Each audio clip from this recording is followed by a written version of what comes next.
Donc encore merci d'être venu. Je vais vous dire très rapidement 2-3 mots. Donc moi je suis Grégoire Jacob, je suis président de l'association EDA. EDA pour Environnement et Développement Alternatif. C'est une association qui est basée à la Mresse, ici, et donc qui existe depuis 32 ans. Et au sein d'EDA, on aime sensibiliser, échanger, débattre sur des sujets qui nous apparaissent importants. Et la présence d'Arthur Keller ce soir, pour moi, symbolise bien justement notre association, puisque c'est amener du savoir, amener de la réflexion et pousser un petit peu notre réflexion au travers d'un certain nombre d'idées plutôt novatrices, je pense, ou en tout cas très utiles et nécessaires. Je voulais juste, si vous êtes intéressé par toutes ces thématiques-là, n'hésitez pas à nous rejoindre. Si les enjeux autour de l'agriculture urbaine, des sols, de l'eau, de la démocratie vous intéressent, eh bien, on peut discuter à la fin ou ensuite contactez-nous par Internet. 2 petits messages personnels. Un, pour ceux qui connaissent bien l'association, Anita ne peut pas être là ce soir, mais on pense beaucoup à elle pendant cette période un peu difficile. Et deuxièmement, je voulais remercier Patricia Gombert, qui nous a particulièrement aidés pour réaliser cet événement. Et donc, si vous avez des événements réalisés, n'hésitez pas à la contacter. Donc maintenant, je vais passer la parole à Arthur Keller. Donc on est très content de ta présence. Et puis on a envie d'être un petit peu, à la fois d'apprendre un certain nombre de choses et d'être potentiellement bousculé et d'échanger avec toi à la fin suite à cette présentation. Donc merci. Très bien, merci vraiment. Le but n'est pas de bousculer. C'est un effet de bord, malheureusement, qu'on ne pourra pas éviter pour beaucoup d'entre vous, j'ai l'impression. Enfin, c'est souvent le cas. Bon, merci, mesdames et messieurs, d'être ici. Ou pas, d'ailleurs. Bonjour à ceux qui ne sont pas là. Et ce soir, je vais vous faire d'abord un topo de la situation dans laquelle on se trouve, tous, même si évidemment derrière les impacts sur les uns et les autres vont être très disparates, mais dans laquelle l'humanité, on va dire au sens large, se trouve. Et dans un second temps, nous verrons, je proposerai des choses que l'on peut entreprendre pour se préparer à ce qui arrive, pour limiter la casse, parce que vous allez voir qu'il va y avoir de la casse, et puis pour faire en sorte peut-être de vivre, et pas juste de survivre demain. Alors, c'est un titre très long à rallonge, le titre, on va quand même le relire ensemble. Changement climatique, chute de la biodiversité, raréfaction et pénurie de ressources, pollution, éclatement socio-culturel, etc. Comprendre les causes communes à tout ça, en fait, pour construire des stratégies efficaces face aux grands enjeux de ce siècle. Vous voyez, c'est très humble. Voilà, on va voir ensemble un petit peu de quoi il retourne. Et la première chose qu'il faut faire, c'est comprendre avant d'essayer d'agir. Et vous allez comprendre pourquoi, vous allez comprendre des choses, j'espère, mais surtout vous allez comprendre pourquoi, à mon sens, aujourd'hui on n'a pas compris. Pas encore compris. Même ceux qui savent pas mal de choses, sur les sujets que je vais aborder maintenant, je pense que la grande majorité n'ont pas compris la nature de la problématique dans laquelle on se trouve. Alors au début, je vais balayer un certain nombre de choses, vous allez voir, pas mal de sujets. Je vais aller très vite parce que c'est pas le sujet. C'est important de les rebalayer, mais je ne vais pas développer, particulièrement ce soir, vous pourrez aller creuser ailleurs. Et ensuite, une fois que j'aurai fait ça, cette espèce de rappel, ensuite on verra pourquoi tout ça est connecté et comment, et pourquoi ça change tout sur la nature de la problématique et la nature des réponses qu'on peut mettre en place face à cette problématique. Voilà, donc on va essayer de comprendre vraiment la problématique. Alors déjà, commençons par dire qu'on vit sur une planète. Déjà, on vit sur une planète, pour ceux qui ne le sauraient pas, et on vit sur une planète qui a des limites. Elle a des limites parce que même si on n'est pas un système fermé, on échange un certain nombre de radiations avec l'espace et un peu de matière, malgré tout, pour la grande majorité des choses dont on dépend, notamment nos sociétés, eh bien, il y a un stock fini. Une partie de ce stock se renouvelle, notamment via la photosynthèse, essentiellement via la photosynthèse, mais il se renouvelle à un taux de renouvellement, une vitesse qui est elle-même limitée. Et puis, grosso modo, les stocks dans lesquels on puise sont des stocks également qui sont limités, à peu près une bonne fois pour toutes, même si certains voudraient aller en chercher dans des astéroïdes ou ailleurs. On va voir pourquoi. Il y aura peut-être un peu de ça, mais ça ne va pas changer grand-chose. Notre planète est limitée, et il se trouve que pas mal d'études, mais celle-là, pour moi, est certainement la meilleure, la plus complète. C'est une étude de 2015 qui s'appelle The Great Acceleration en anglais, la grande accélération. Et je ne sais pas si tout le monde voit suffisamment bien, mais sur la gauche ici, on voit un certain nombre d'activités humaines qui ont explosé, avec des flux d'énergie et de matière d'ailleurs qui ont explosé depuis environ 1950, des fois un tout petit peu avant et souvent un tout petit peu après. Si vous voyez de loin, là, il y a un trait à chaque fois sur les graphiques, c'est 1950 ce trait. Voilà, et donc les auteurs ont regardé et ont vu qu'à peu près à tous les niveaux, on avait ici la population mondiale qui augmente, ici on a la construction de grands barrages, ici on a l'utilisation de l'eau, l'utilisation d'énergie primaire, l'utilisation d'engrais, etc. Et puis ça à gauche, c'est les sociétés humaines. Et puis à droite, c'est les impacts que tout cela a sur l'environnement. Alors ici, on a l'augmentation de la concentration de dioxyde de carbone dans l'atmosphère. Ici, c'est le protoxyde d'azote, le méthane. Voilà, ici, on va avoir la température de surface, l'acidification des océans, la perte de forêt tropicale, etc. Donc, nous avons aujourd'hui des activités humaines qui font boom et des impacts sur le monde naturel qui font boom. Et comme je vous disais, malheureusement, on a des limites. Alors, qu'est-ce qui se passe quand on fait boom et qu'il y a des limites ? Là, je vous encourage fortement, si vous ne me connaissez pas, à aller jeter un coup d'œil à cette étude qui date de 2009, qui a été mise à jour en 2015, puis en janvier 2022, très récemment donc, il y a moins d'une semaine environ, les limites planétaires, Planetary Boundaries en anglais, du Stockholm Resilience Center. Ce sont une équipe internationale de scientifiques du système Terre, et on va voir ce que c'est que le système Terre juste après, qui se sont dit, alors, qu'est-ce qu'il faut pour qu'on puisse, humanité, vivre durablement sur Terre ? Qu'est-ce qu'il faut pour qu'il y ait une zone de stabilité dans laquelle on peut vivre, ce qu'ils ont appelé Safe Operating Space. Et ils ont schématisé par un cercle comme ça. Ils disent, pour que cette zone soit stable, il y a des limites à ne pas dépasser. Et ils en ont identifié 9 types de limites. Par exemple, le climat. Il faut rester sous certains seuils de réchauffement pour que la machine, et de concentration de gaz à effet de serre, pour que la machine climatique reste stable. Sinon, elle part en mode instable. Pareil, ici, on a la biosphère, la biodiversité. Ici, on a les sols, etc. Je ne vais pas faire le tour, mais on en a 9. Il se trouve que, sur ces 9 limites, nous en avons officiellement déjà dépassé 5. La 5e, c'est la dernière publication en janvier 2020. On ne vient pas de la passer, parce que j'ai vu partout sur Internet, ça y est, la 5e limite vient d'être dépassée. Donc c'est faux, elle vient d'être quantifiée, et on sait depuis peu de temps qu'en fait, on était au-dessus depuis déjà très longtemps, c'est celle-ci. Donc, les 5 limites qui ont été dépassées, ça va être ici, le dérèglement climatique. Et vous voyez que c'est pas forcément ce qu'il y a de pire de leur point de vue à eux. Il y a d'autres dérèglements, et des dérèglements qui sont très très très puissants du système Terre. Alors, il y a le dérèglement climatique ici. Là, ici, je vous disais, c'est la perte de biodiversité, en l'occurrence, la quantité d'espèces qui disparaissent. Ici, on a le changement d'affectation des sols et puis la dégradation des sols au niveau mondial. Ici, on a les cycles biogéochimiques. Alors, les cycles biogéochimiques, c'est les cycles dont dépend la vie sur Terre. Cycle de l'eau, du carbone, de l'oxygène. En l'occurrence, cycle du phosphore et de l'azote. Et enfin, donc la 5e, ici, limite qui a été dépassée, mais fortement, ce qu'ils appellent les entités nouvelles, c'est en fait la pollution. C'est-à-dire les éléments chimiques ou plastiques ou quoi que ce soit, solides, liquides, gazeux, que l'humanité rejette dans l'atmosphère, dans le système naturel. À côté de ça, il y a d'autres limites, certaines qui ne sont pas encore quantifiées, comme ici, et puis d'autres qui sont proches d'être dépassées, comme l'acidification des océans. Bon, donc, je schématise pour dire, on est sur une planète, cette planète a des limites, il ne faut surtout pas dépasser ces limites sous peine de sortir d'une zone de stabilité qui rend la planète Terre habitable pour une grande partie de la vie, dont la mégafaune dont nous faisons partie, et nous dépassons ces limites allègrement, les unes après les autres. Voilà ce qui est en train de se passer aujourd'hui, c'est l'habitabilité de la planète Terre qui est remise en question.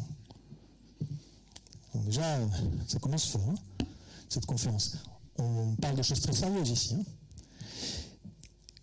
Vous allez voir, je vais vous arriver à ma conclusion personnelle, qui est que cette habitabilité, elle se joue dans les 20 à 30 ans qui viennent. Ça ne veut pas dire que dans 20 à 30 ans, ce sera plus habitable. Ça va être plus de temps que ça.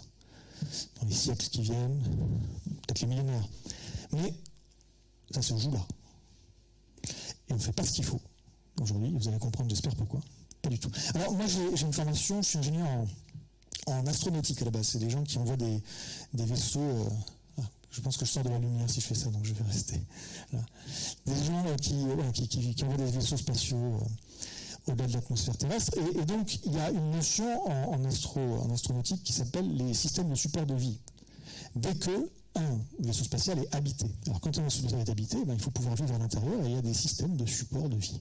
Par exemple, il faut maintenir l'oxygène dans une certaine gamme. Pareil pour le dioxyde de carbone, pareil pour tous les autres gaz en réalité. L'eau, il faut qu'elle soit recyclée, les déchets, il faut qu'ils soient recyclés, la température, la pression, etc. Tout ça doit être contrôlé de manière extrêmement précise en fait. Si à bord de la Station spatiale internationale, on se retrouve avec un pouillème de CO2 dans l'atmosphère de plus que ce qu'il devrait y avoir, c'est une alerte rouge. Immédiatement. Il y a un dysfonctionnement quelque part, il faut le trouver, on arrête tout ce qu'on fait et on se focalise sur trouver l'origine du dysfonctionnement et le réparer parce que c'est une question de vie ou de mort. Bien.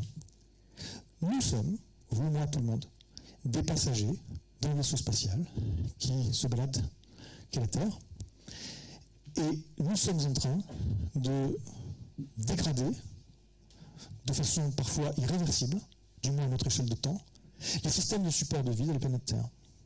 Et il devrait y avoir un branle-bas de combat généralisé qui peut même tout arrêter. Si on faisait la métaphore jusqu'au bout, on dirait stop, on arrête tout. On arrête l'économie, sauf les trucs vraiment essentiels, et tout le monde se met à chercher où est le problème. On va voir où est le problème juste après. Et il faut le résoudre, question de vie ou de mort. Évidemment, on ne fait pas ça. Je vais vous entraîner autour du système Terre. Vous allez voir les différentes dimensions de ce système Terre, et vous allez voir l'état de ces différentes dimensions du système Terre. Dans ce qui suit, c'est un mauvais moment à passer au début de cette conférence, j'en ai bien conscience. Restez jusqu'au bout quand même. Dans ce qui suit, vous allez voir, je ne vous donne pas mon avis personnel, ou mon intuition, mon opinion. Parce qu'Arthur Keller, il a beau avoir étudié tout ça, son opinion, on s'en fout sur ces sujets-là. Et votre opinion, ou l'opinion de gens autour de vous, vous devriez vous en foutre. Parce que sur ces sujets, on sait ou on ne sait pas, on comprend ou on ne comprend pas. Donc là, je vous ai sorti simplement un état des lieux des publications scientifiques les plus officielles, les plus consensuelles. Je ne suis même pas allé chercher, il y a par-ci, par-là, il y a pas mal de publications, encore pire que ce que je vais dire, mais il n'y a pas besoin d'aller jusque-là, vous allez voir, rien qu'avec la base, ce qu'on sait, ce qui est admis par la communauté scientifique, les différents domaines qu'on va traverser maintenant, vous allez voir, ça suffit pour se faire du souci. La première dimension du monde naturel, c'est la lithosphère, c'est la couche externe du manteau terrestre, dont on tire un certain nombre de choses dont les sociétés ont besoin pour vivre, dont nous avons besoin pour vivre. Par exemple, le pétrole. Les sociétés ont besoin de pétrole pour fonctionner, je pense que je l'apprends à personne. En fait, nos sociétés ont besoin de beaucoup plus que ça. Elles ont besoin d'un flux continu, ininterrompu, de pétrole qui soit ni trop bon marché, ni trop cher. S'il est trop bon marché, l'industrie n'est plus rentable, elle se casse la gueule. S'il est trop cher, gilet jaune, voire pire. Et la question n'est pas est-ce qu'il y a du pétrole sur Terre, la question c'est est-ce qu'il y en aura demain à l'île. Voilà la question. Arriver à récupérer le pétrole n'est pas juste une question géologique. Il y en a trop du pétrole sur Terre. Mais par contre, c'est une question à la fois de flux et pas de stock. Est-ce qu'on est capable de fournir le flux dont nos sociétés ont besoin pour fonctionner? En l'occurrence, le flux doit diminuer pour des questions écologiques, pour des questions climatiques. Mais comment on organise cette diminution, sachant qu'aujourd'hui, on est entièrement dépendant du pétrole, comme on va le voir. Et surtout, la question, c'est... de toute façon, on va avoir des gros problèmes d'approvisionnement de pétrole à relativement court terme. Parce que même s'il y en a beaucoup, c'est pas sûr qu'une fois de plus, qu'il y en a beaucoup ici, au bon prix, comme on veut. Le pétrole, voilà un petit peu la courbe d'évolution des découvertes de pétrole conventionnelles dans le monde. Et ça fait plusieurs décennies déjà que les grandes découvertes de pétrole ont eu lieu. Aujourd'hui, on a un taux de remplacement du pétrole de 16%. 1 pour 6. Ça veut dire quoi? Ça veut dire que pour chaque baril qu'on trouve, on en consomme 6. Voilà ce qui se passe. Je vais vous dire 2-3 petites choses, parce que je n'ai pas tout appris par cœur non plus. L'Agence internationale de l'énergie, en 2018, dans son résumé pour décideurs du World Energy Outlook, a écrit qu'il y aurait un risque de resserrement de l'offre pétrolière avant 2025. Fin 2020, la directrice générale de la stratégie et de l'innovation du groupe Total a déclaré qu'il risque d'y avoir un déficit d'approvisionnement de 10 millions de barils par jour d'ici à 2025, sachant qu'on consomme environ 100 millions de barils par jour, donc ce serait 10% à peu près de la consommation mondiale. En février 2021, le groupe Shell a annoncé que la compagnie a passé son pic de production en 2019 et qu'à partir de maintenant, la production recule. Pareil pour la Russie, qui fournit un tiers de son pétrole à l'Europe, qui a déclaré récemment qu'elle avait passé son pic très probablement en 2019. Selon M. Pouyanné, le PDG de Total, répondre à la demande mondiale nécessiterait le déploiement, avant 2025, de capacités de production supplémentaires équivalentes à 2 fois l'Arabie Saoudite. Ça ne se produira pas. Alors à côté de ça, il y a les pétroles non conventionnels, qui demandent beaucoup plus d'énergie à aller chercher. Aujourd'hui, on a passé les pics de pétrole conventionnel en 2006, entre 2006 et 2008, c'est officiel. Depuis, on en produit moins. Mais pour autant, le nombre de barils produits quotidiennement et annuellement au monde est à peu près stable depuis une quinzaine d'années. À peu près stable grâce à l'industrie américaine de la roche-mère, le fracking là, et les huiles, ce qu'on appelle les huiles de schiste en France. Et donc ils compensent. Donc en nombre de barils, on a à peu près une constante depuis une quinzaine d'années. Mais en énergie disponible, ça baisse. Parce que, en réalité, le tout, c'est pas combien de barils on extrait du sol. C'est combien d'énergie on peut tirer de ça. C'est ça qui nous intéresse. Combien d'énergie officiellement est utilisable. Mais c'est l'énergie nette qui nous intéresse. C'est celle qu'on tire à la fin, moins celle qu'on a dû investir au départ pour aller chercher ces barils. Et le pétrole non conventionnel est beaucoup plus exigeant en termes d'énergie. Il faut dépenser beaucoup plus d'énergie pour aller chercher ou pour derrière raffiner ces pétroles-là. Donc au final, on a une baisse de l'énergie disponible pour les sociétés déjà.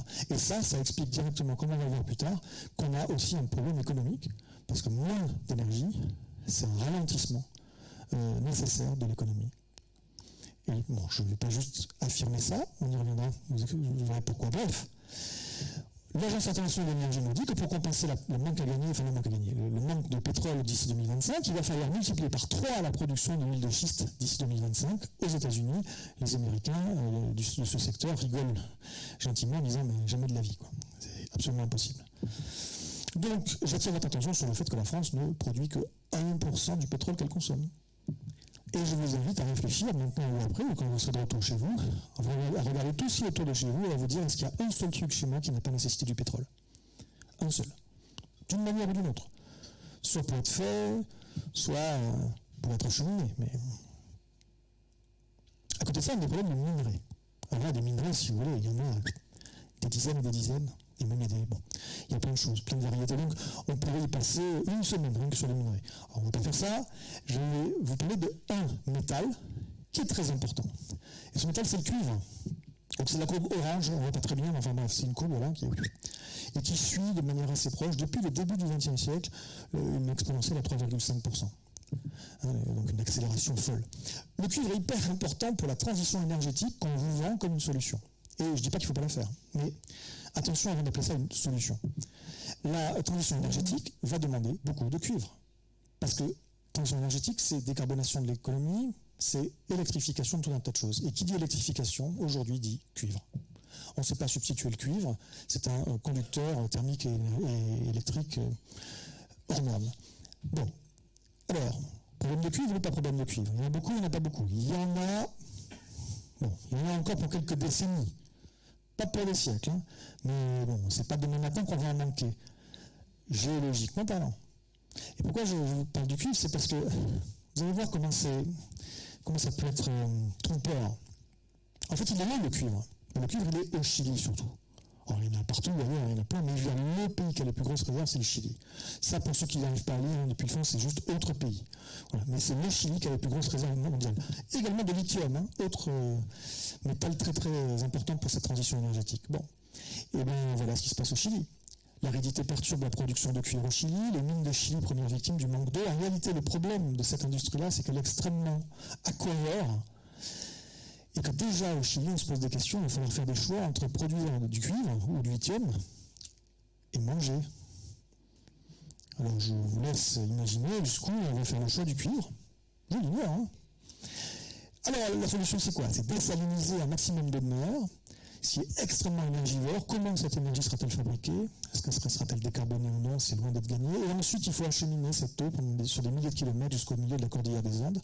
C'est pas évident. Je ne dis pas que ça ne va pas se faire, mais c'est pas évident. Et aujourd'hui, déjà, nous sommes en 2021 en l'occurrence, c'était l'an dernier, déjà une tension sur le marché du cuivre, où il précise bien, vous n'arrivez certainement pas à lire, il précise bien, les prix ne sont pas tirés à la hausse par la demande, mais bien par une offre insuffisante. Voilà, donc je dis, ça peut être conjoncturel, d'accord, mais globalement, ça va être structurel.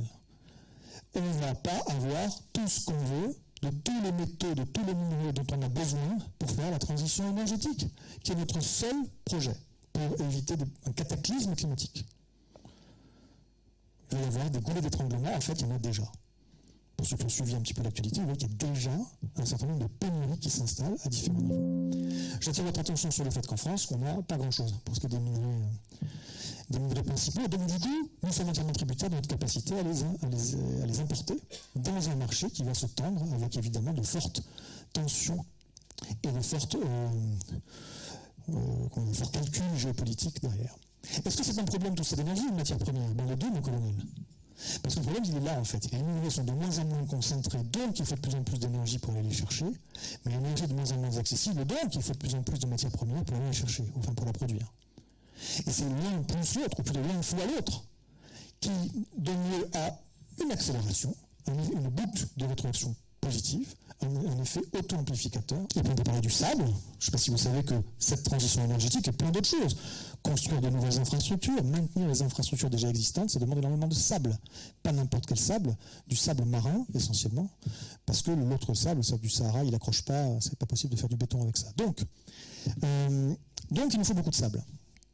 Il y a une étude qui portait sur 2011-2013, mais j'ai lu récemment une étude qui mettait à jour jusqu'en 2019 ou 20 et qui montrait que les ordres de grandeur n'avaient pas changé depuis 2011-2013. Cette étude-là a montré que la Chine, en 3 ans, a utilisé à peu près 1,5 fois plus de béton que les États-Unis pendant tout le XXe siècle.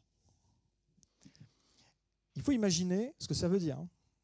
Ce n'est pas le Luxembourg, c'est les États-Unis. Donc on a aujourd'hui des ordres de grandeur dans un certain nombre dans l'extractivisme, c'est-à-dire comment on puise les ressources et comment on les utilise, qui ont explosé. Alors ça, c'est un bon exemple, je le prends, mais en fait, il y en a plein d'autres. Et du coup, il manque du sable. La Burj Khalifa, le plus haut bâtiment, le plus haut building du monde à Dubaï, la Burj Khalifa a été entièrement construite avec du sable importé d'Australie. Des mafias du sable volent des littoraux entiers du sable. Il y a des gens qui se font tuer pour du sable aujourd'hui dans le monde. Je parlais du phosphore également, je pourrais en parler de plein d'autres choses, mais le phosphore c'est vital, ça fait partie de notre ADN, c'est l'énergie de nos cellules. Tout ce qui vit, de l'amibe jusqu'à nous, c'est du sable. Ouais, bon. C'est du phosphore. Ah, nous sommes tous poussière et on va redevenir poussière. Mais non, bon, ça c'est du phosphore. Et il se trouve que le phosphore, déjà, il est surtout au Maroc. 70 à 80% des réserves mondiales prouvées sont au Maroc, dans le sud au Sahara occidental pour être plus précis. Ça c'est une première chose. Et deuxième chose, c'est qu'un certain nombre, ils ne sont pas tous d'accord entre eux, mais un certain nombre d'experts du phosphore nous racontent que le pic de phosphore, c'est les années 2030, au mieux 2040. Ça veut dire quoi?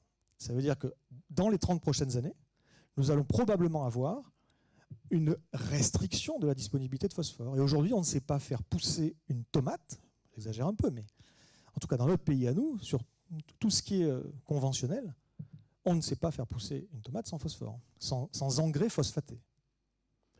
Voilà, puisque les sols sont morts, il n'y a plus de vie, il n'y a plus de biodiversité pédologique dans les sols, et on est obligé de perfuser avec des intrants et des engrais NPK, avec du phosphore dedans. Voilà. Sauf que ces engrais NPK, on va finir par en manquer. Quand on en manquera, les sols produiront plus rien. Donc il faudrait anticiper là-dessus. Il faudrait faire revivre les sols. Ça prend 5 à 20 ans selon les sols. Des fois, c'est juste pas possible du tout. Et puis surtout, il faut reboucler les cycles, notamment du phosphore. Et réutiliser les déjections humaines, au moins l'urine, pour ensuite le revaloriser, après traitement bien sûr, comme un intrant agricole. On n'en est pas du tout là. Il faudrait, dans une ville comme Lille, il faudrait séparer les eaux vannes et les eaux grises à la source, équiper tous les logements de toilettes à séparation d'urine et faire en sorte que les eaux vannes, c'est-à-dire les eaux de déjection, et les eaux grises, qui sont les eaux de lavage, soient traitées séparément. Aujourd'hui, tout part à la baille et c'est pas récupérable. C'est-à-dire que un des trucs les plus vitaux, le phosphore, part du sol, passe par nous et à l'eau sous une forme irrécupérable. Linéarité totale. Tout ça, c'est des questions de stock, mais c'est aussi des questions de flux. Est-ce qu'on est capable donc de fournir aux sociétés en permanence ce dont elles ont besoin pour fonctionner? Eh bien, c'est pas gagné. La deuxième dimension du monde naturel, c'est l'hydrosphère. C'est l'ensemble des eaux de la planète. Alors, les eaux de la planète, mais déjà, elles sont polluées. Ça va être à la fois de la pollution chimique, ça va être de la pollution physique, en l'occurrence, c'est aux Philippines. Ça va être sur les hommes, mais aussi ça concerne les animaux, que ce soit sur Terre, que ce soit en mer. Ça concerne également nos propres organismes. Nous sommes pollués de micro et de nanoplastiques. Selon une étude de 2019, chacun de nous ingère en moyenne ici environ 5 grammes de plastique par semaine, ce qui, selon les auteurs de l'étude, est l'équivalent d'une carte bancaire. Donc nous ingérons chacun une bonne 50aine de cartes bancaires par an. Ce qui ne nous rend pas plus riches. Nous avons des phénomènes d'acidification un peu partout dans le monde, des océans, enfin partout dans le monde, mais plus ou moins. Et notamment, ça se ressent au niveau de certaines barrières de corail qui sont en train de blanchir et de mourir. On pourrait dire, bon, et alors, oui, non, n'empêche que c'est 25% de la biodiversité marine des océans, enfin la biodiversité marine tout court, qui se reproduisent et qui vivent là au niveau des barrières de coraux. Donc quand les barrières de coraux auront disparu, et les barrières de coraux vont disparaître, que se passera-t-il au niveau de la vie des océans, au niveau de la vie sur Terre, au niveau de tous les gens qui en dépendent directement? Quand je dis ils vont disparaître, ah bon, allez, je ne suis pas complètement rigoureux. Si je voulais être rigoureux, je vous dirais que d'après les études sur le sujet, si le réchauffement moyen planétaire, température de surface, dépasse 2 degrés Celsius, alors plus de 99% des coraux vont mourir. Ils vont mourir. Il y a un problème de réchauffement. Vous le savez, qui part notamment dans les eaux. 93% de l'énergie additionnelle retenue dans le système Terre part dans les océans. Ensuite, c'est 3% dans les glaces, 3% dans les continents et 1% dans l'atmosphère. Nous avons une montée des eaux. En moyenne, on est proche maintenant de 4 mm. Ça date un petit peu, ça. 4 mm par an en moyenne mondiale. Nous avons des phénomènes de salinisation des nappes phréatiques. Là, ici au Bangladesh, une terre qui était fertile, il y a eu une mer qui a monté sur quelques décennies, qui a monté de 1 cm de trop, et puis voilà, ça a salinisé et c'est foutu en surface. On a des phénomènes d'assèchement qui sont observés à certains endroits où on n'imaginait pas les voir. Est-ce que vous savez où c'est ça? Là, regardez, je remonte. Ça, c'est au Bangladesh. Vous voyez l'état du sol? C'est à peu près pareil, non? Ça, c'est où ça? C'était en juillet 2018. Non. Oui? Ouais, c'est le Rhin, c'est ça. C'est une partie du Rhin en juillet 2018. Et du coup, non, mais personne, aucun des climatologues s'était attendu à un truc pareil avant 2050. Quoi. Nous avons des zones mortes également, des zones qui sont anoxiques ou hypoxiques, avec peu ou pas d'oxygène, où rien ne peut vivre. Il y en a un peu partout dans le monde, ça se multiplie à une vitesse qui s'accélère. Et là où les points rouges, ce sont les zones littorales, et c'est très fortement corrélé avec justement l'agriculture intensive et le fait qu'on balance à la baille, et puis les grandes aires urbaines aussi, où on balance à la flotte du phosphore et de l'azote. La dimension suivante du monde naturel, c'est la cryosphère. Pour être tout à fait juste, la cryosphère est une sous-partie de l'hydrosphère. En fait, c'est de l'eau aussi, mais sous forme de glace. Ça va être à la fois les glaciers, le permafrost ou le pergélisol des hautes latitudes, le sol gelé. Ça va être les banquises, ça va être les inland seas, Groenland, Antarctique. Ça fond. Enfin, je ne sais pas si vous étiez au courant, mais ça fond. Et ça fond là encore plus vite que ce qu'on avait imaginé, puisque en 2019, ce rapport du GIEC nous explique que en fait, on ne s'est pas encore tout bien modélisé, mais ce qu'on voit, c'est que l'accélération de la fonte est beaucoup plus rapide que ce qu'on avait anticipé. Ensuite, on a l'atmosphère. Vous savez ce que c'est l'atmosphère. Donc, dans l'atmosphère, voilà, grosso modo, la concentration en CO2 de l'atmosphère, depuis 800 000 ans, d'après les carottages à Vostok, en Antarctique, ça donne ça. On voit bien ici des hauts et des bas. Voilà. Ça, pour être tout à fait franc, c'est lié à des cycles de Milankovitch, c'est lié à des modifications dans l'orientation de la Terre, etc. Voilà. Mais on s'en fiche, on ne va pas rentrer là-dedans. Le fait est que lorsque la Terre s'oriente, la température change, ça entraîne une augmentation de CO2 qui elle-même entraîne une augmentation de température, et ça part en vrille et hop, ça va très haut. Puis après, ça redescend un peu plus tard. Et c'est une alternance de périodes glaciaires, enfin d'aires glaciaires, et de périodes interglaciaires. Voilà. Et aujourd'hui, on est là. Et ceux qui vous disent « Ouais, mais c'est un cycle », non, ce n'est pas un cycle. Non. Là, on est en dehors de toute cyclicité. Et personne véritablement sait ce qui va se passer, en fait. Je vais être franc avec vous. On a une certitude, par contre. C'est que la perturbation du système climatique est d'une telle violence que la régulation du système climatique sera violente. D'après le dernier rapport du GIEC paru en août dernier, la concentration en CO2 atmosphérique est la plus haute depuis au moins 2 millions d'années. Et donc, en température globale, ça représente ça. Ça, c'est depuis le début de notre ère, depuis l'an 0. Sur 2000 ans, voilà la courbe que ça. Il n'y a pas trop photo. On a un petit souci. Ensuite, la biosphère, l'ensemble du vivant de la planète Terre. Je pourrais vous sortir énormément de chiffres. Je vais vous sortir celui-ci. une des plus grosses études qui existent portant sur les vertébrés. Entre 1970 et 2016, ils ont suivi presque 21 000 populations de vertébrés sur 5 continents. Le résultat, c'est que la moyenne des taux de déclin observés sur l'ensemble de ces populations est de 68% en 46 ans. Voilà. Parce que j'ai besoin d'en dire beaucoup plus. Il y a en ce moment sur Terre un effondrement du vivant. Alors le mot effondrement, tout de suite, oh, c'est un mot excessif, c'est un mot qui fait peur. Oui, mais ça dépend de quoi on parle. On verra ce qui peut s'effondrer ou pas. N'empêche que là, c'est factuel et c'est relativement bien documenté, c'est quantifié. Alors évidemment, on n'a qu'un échantillon, mais enfin l'échantillon il commence à être large, il est partout, avec des grosses disparités régionales, certes, on observe à peu près les mêmes tendances partout, à quelques rares exceptions près. Le vivant est en train de s'effondrer.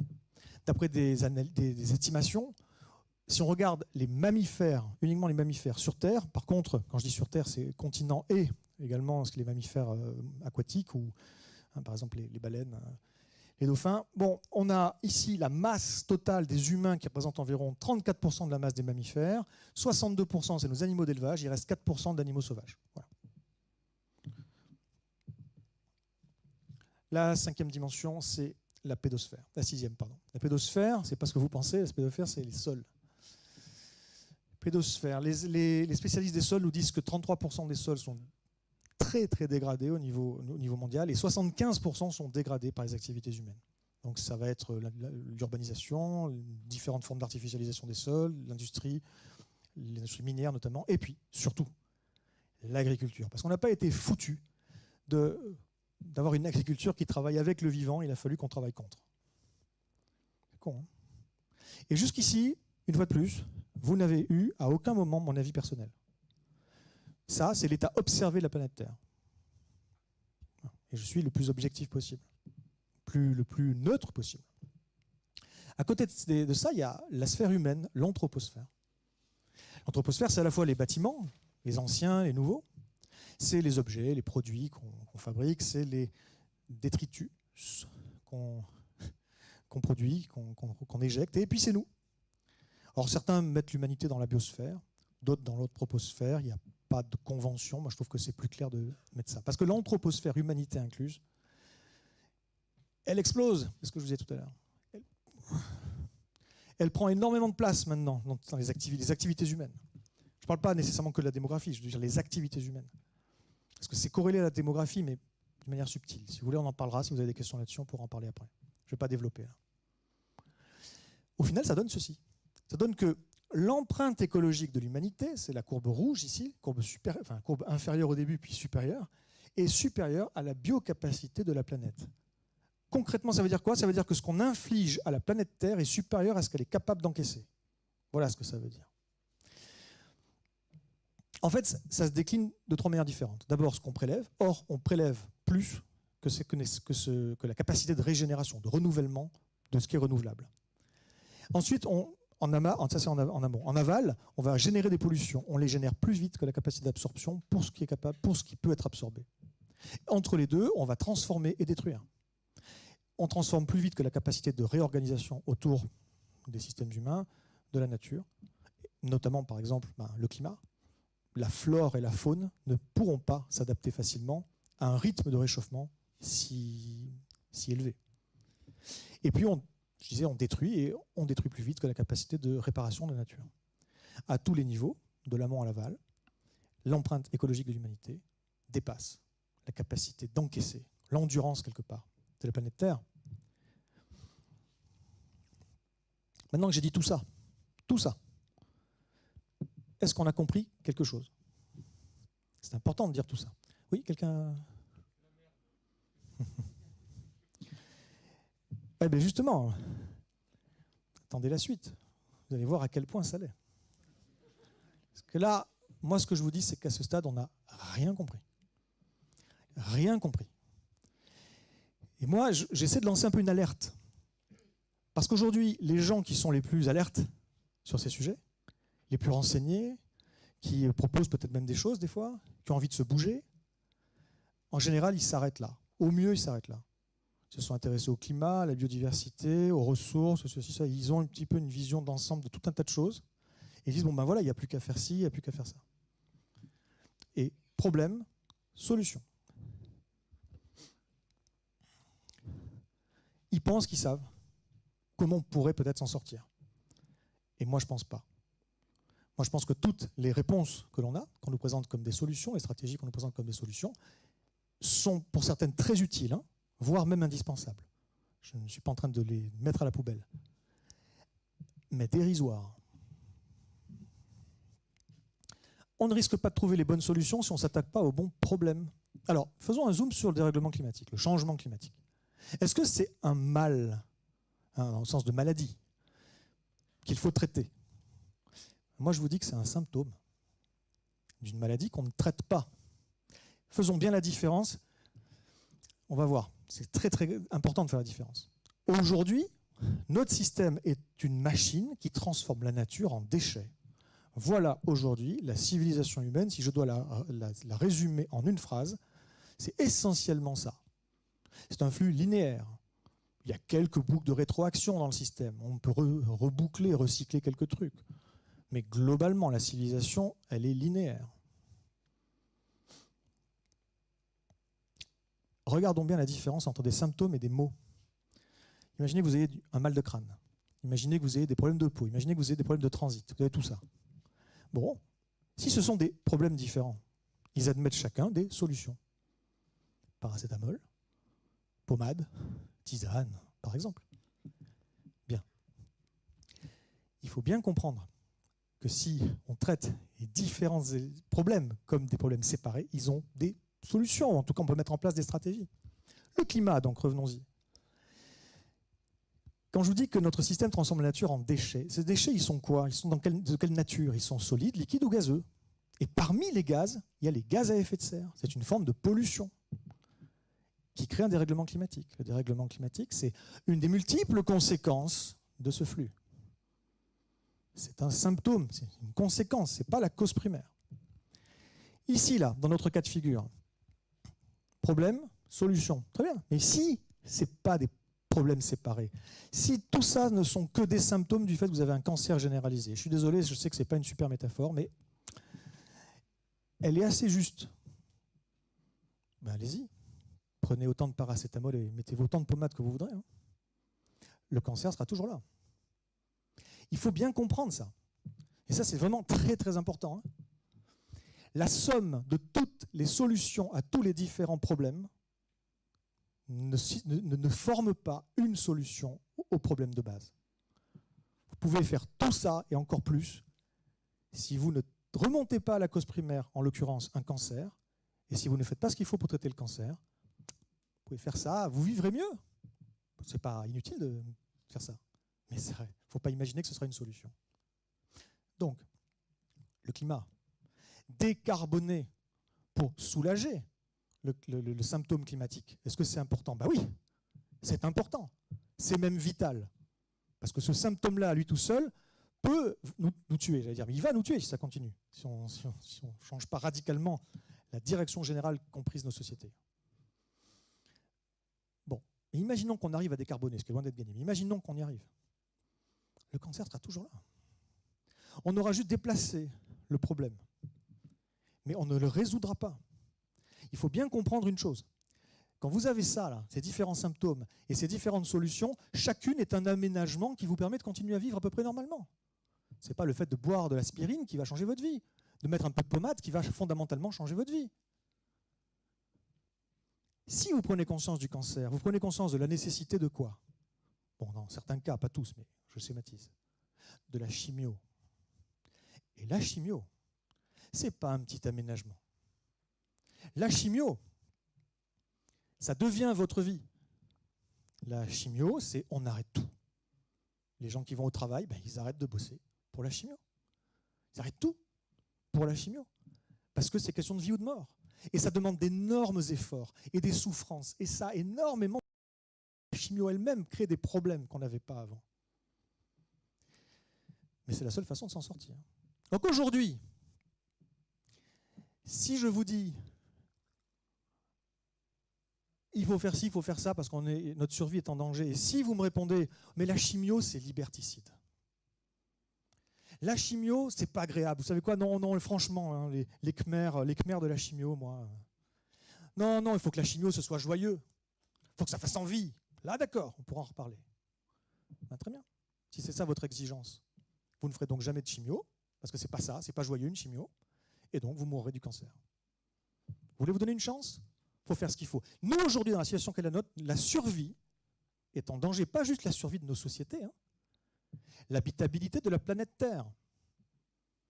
Si on le comprend, on arrête de déconner et on fait l'équivalent, dans ma métaphore, d'une chimio. Ça veut dire qu'on arrête tout. Et ça veut dire qu'on change radicalement les choses et qu'on fait des gros efforts et que ça nous coûte. Mais c'est à ce prix-là que peut-être on va s'en sortir. Est-ce qu'on est en train de faire ça? Est-ce qu'on prend la direction de ça? Est-ce que vous pensez que les gens sont prêts à faire ça? Est-ce que vous êtes prêts à faire ça? Pas gagné, hein? Il faut savoir ce que vous voulez, faut savoir où sont les... Aujourd'hui, en tout cas, pour revenir au fond de mon propos, nous avons des problèmes de choses qui viennent du sol, que ce soit le pétrole, les différentes ressources. Et il y a des gens qui travaillent sur l'accès à ces ressources. Important. Hein, une transition énergétique, tout ça, important de sécuriser les approvisionnements en ceci, en cela. Problème d'eau, accès à l'eau, pollution de l'eau, des gens qui travaillent là-dessus, très bien, important. La chose qui fondent, le pergélisol, là-haut, les sols, ok, qui peuvent libérer des nouveaux virus, machin, ok, très très bien de s'occuper de ça. L'atmosphère, le climat, la pollution atmosphérique qui tue aujourd'hui, c'est une des causes qui tue le plus, c'est 9 millions de morts par an selon l'OMS. Voilà. Ensuite, la biosphère, le vivant, les gens qui se battent pour protéger des forêts, des mangroves, des barrières de corail, ceci, cela, des tourbières, que sais-je. Extrêmement important, d'accord, voilà. La pédosphère, les sols, l'agriculture, oui, très important. L'anthroposphère, tous les problèmes humains, très important. Il faut des gens pour bosser là-dessus, véritablement. Et une fois qu'on aura réussi à faire tout ça, si jamais un jour on y réussit, le cancer sera toujours là. Le cancer sera toujours là. On aura déplacé le problème, il prendra d'autres formes. Je ne peux pas vous dire lesquelles parce que je ne suis pas Nostradamus, c'est très complexe. Je peux vous dire que si on s'attaque à ces choses-là séparément, la fin, si vous voulez, la suite de la courbe sera globalement la même. Donc, extrêmement important de le faire, vital et dérisoire. Comprendre les implications de tout ça maintenant. Le futur, c'est quoi? Eh bien, parce que la courbe rouge va descendre en dessous de la courbe verte, rappelez-vous, et ça, c'est impossible d'imaginer différemment. L'empreinte écologique de l'humanité est supérieure à la biocapacité de la planète. Et ça, ce n'est pas durable. On ne peut pas prélever plus de ressources que ce que la planète renouvelle. On peut le faire un moment jusqu'à ce que la capacité de renouvellement soit tellement faible que c'est fini. On atteint la limite de ça. On ne peut pas générer plus de pollution que la planète peut en absorber, parce qu'au bout d'un moment, ça devient tellement toxique, on est en train de rendre toxique notre environnement, que la vie se casse la gueule. On ne peut pas détruire durablement plus que ce que la planète sait régénérer. Ben non, au bout d'un moment, c'est fini, ça.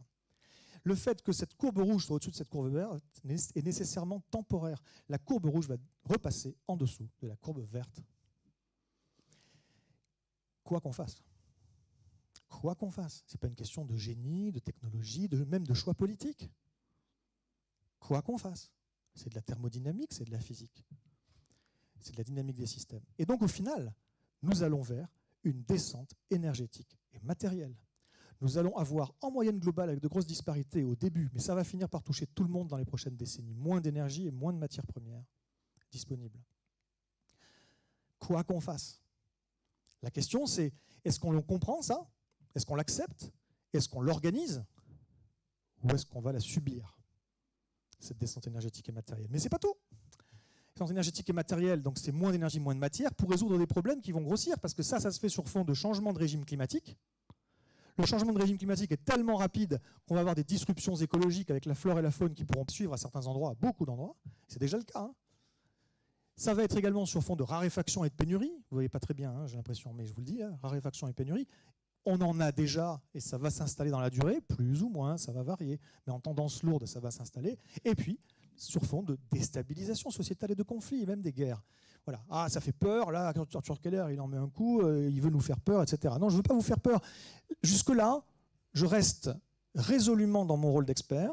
Je ne pense pas extrapoler, je ne pense pas interpréter outre mesure. Je pense que ça, c'est absolument inévitable que ce soit le lot d'une grande partie de l'humanité dans les prochaines années et décennies.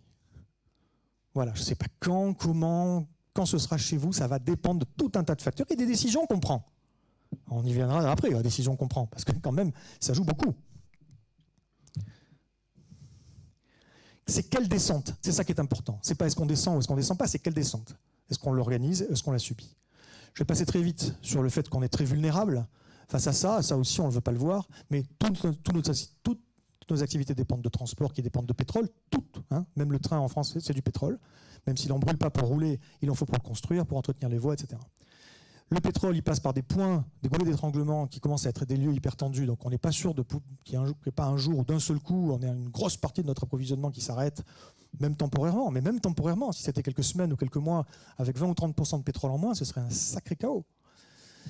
Deuxième vulnérabilité, c'est les infrastructures, c'est les réseaux d'eau, d'électricité, de gaz, de télécommunications, etc., qui demandent pour leur fonctionnement et leur maintenance énormément de matières premières, énormément d'énergie tout le temps. On ne s'en rend pas compte quand on ne bosse pas là-dedans, mais dès qu'on arrête de maintenir quelque chose, en quelques années, ça commence à s'effriter, les routes, un certain nombre d'autres infrastructures. En plus, les infrastructures, maintenant, comme il y a de la technologie dedans, elles sont victimes de cyberattaques. Par exemple, aux États-Unis, il y a un peu moins d'un an, les infrastructures pétrolières, disons que les Américains ont eu très chaud. Si vous n'avez pas suivi ça, je vous encourage à remonter dans le temps et à aller lire les articles à l'époque. Mais également les infrastructures électriques qui peuvent être ciblées par des hackers. La troisième dépendance, troisième vulnérabilité, c'est la technologie. On en a foutu partout. Alors on adore ça parce que c'est super, c'est génial, c'est ce que vous voulez, mais sauf que des fois on en met vraiment trop, on en met à des endroits où il n'y en a pas besoin. Et c'est plus rapide, c'est plus efficace, mais c'est beaucoup moins résilient. Ça marche, enfin c'est bien tant que ça marche. Voilà. On a encore là des cyberattaques qui nous touchent à peu près partout. Les plus grosses cyberattaques, ça commence à prendre une proportion absolument effrayante, y compris des cyberattaques sur des hôpitaux en pleine crise sanitaire. On a également des pénuries de certaines choses. En 2011, c'était les disques durs suite à des inondations en Thaïlande, par exemple. Bon, bref. Donc on se met à la merci de nouveaux types de crises. Et puis enfin, notre vulnérabilité, c'est qui est liée à notre dépendance aux systèmes financiers qui sont court-termistes, qui ne s'intéressent pas du tout à l'intérêt général et qui n'ont que deux modes de fonctionnement, l'euphorie et la panique. Et nous, on s'est rendu totalement tributaire de ces trucs-là. Voilà, si parmi vous, il y a quelqu'un qui n'a pas de compte en banque, qu'il le dise. Parce que si ce n'est pas le cas, à son insu, qu'il le veuille ou pas, plus ou moins, il participe à ce système. Mais le poète nous dit, là où croit le péril, se croit aussi ceux qui sauvent. Grosso modo, l'homme est génial, il s'en est toujours tiré, il s'en tirera encore. Bon. Et maintenant, je vous attire sur comprendre l'inadéquation de nos réponses. Je suis en train de faire plus long que ce que j'avais prévu, je vais accélérer. Mais globalement, aujourd'hui, on nous présente ça comme un type de réponse, et ça, ce que je vais dire là, est très important maintenant. Le développement durable, 1987, rapport Brundtland. Qu'est-ce que ça veut dire durable? Si je vous pose la question, la plupart d'entre vous me diraient naïvement, bah, c'est un truc qui peut durer.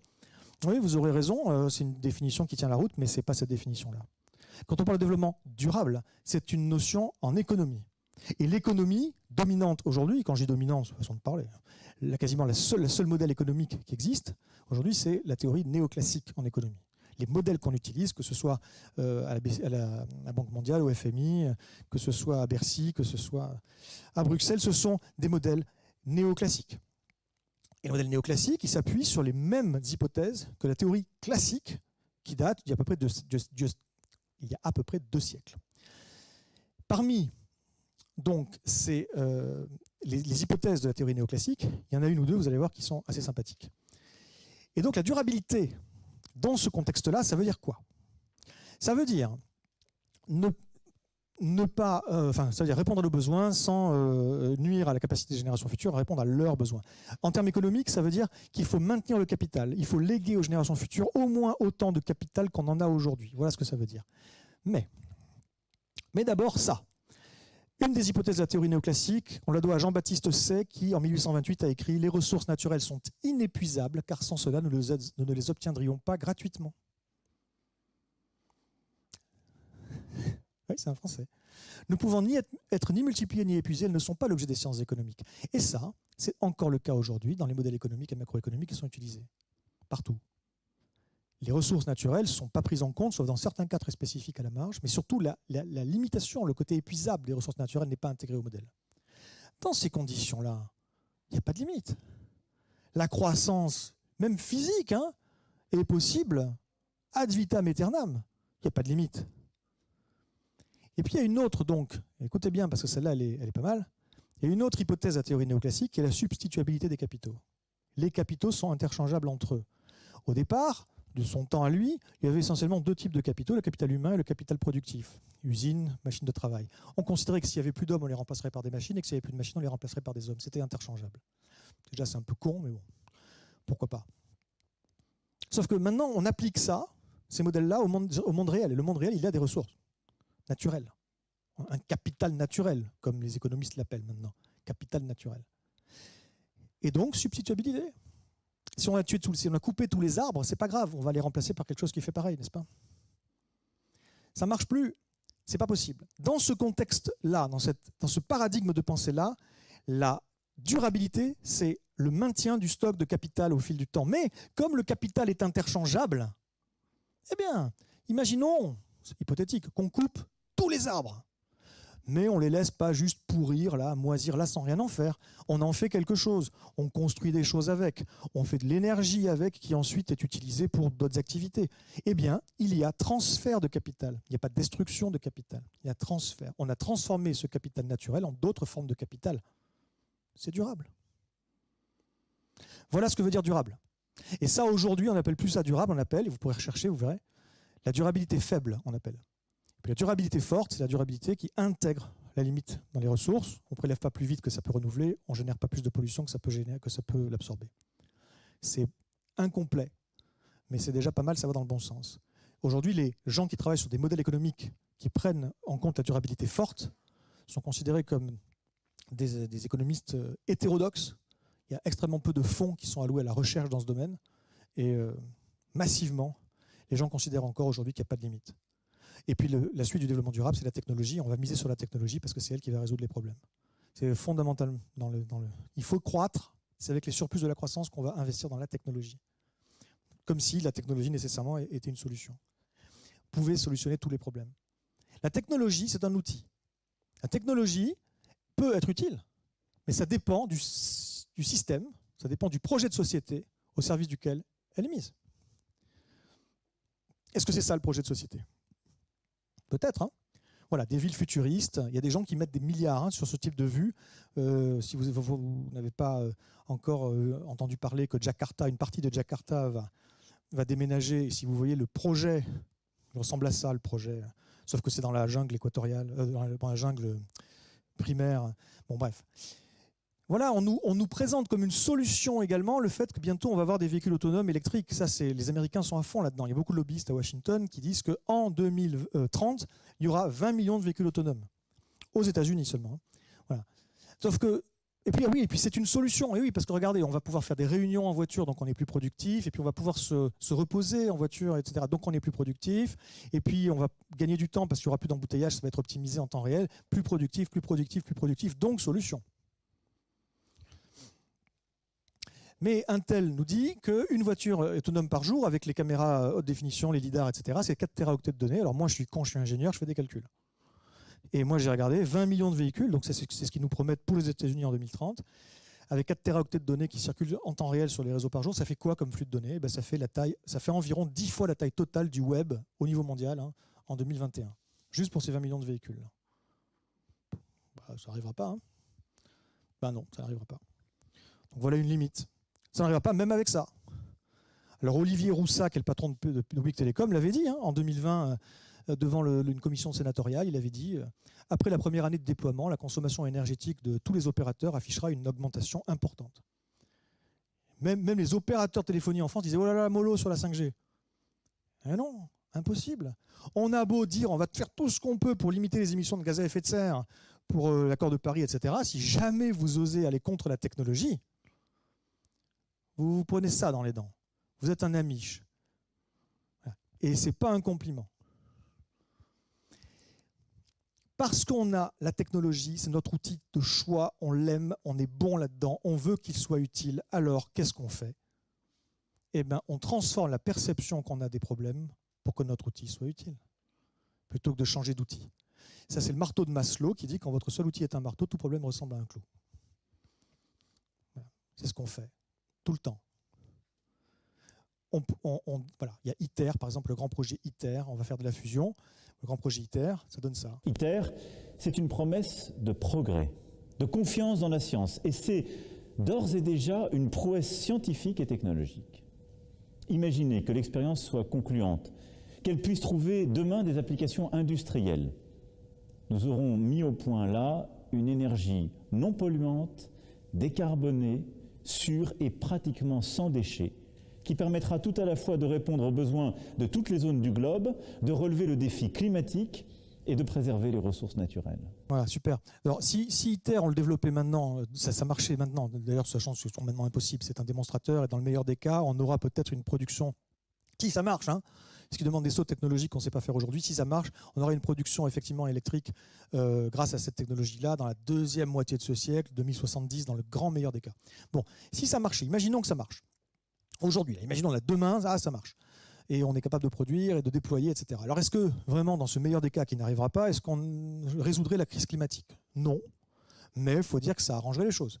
Voilà. En tout cas, toute la partie électricité serait largement décarbonée, donc ça permettrait effectivement de ce côté-là, sur une partie de l'équation, de jouer positivement. Maintenant, de préserver les ressources naturelles, mais jamais de la vie. Parce que de l'énergie, même décarbonée, c'est de l'énergie au service d'un flux qui transforme la nature en déchets. Voilà ce que c'est, et ça restera juste toujours ça, et rien d'autre.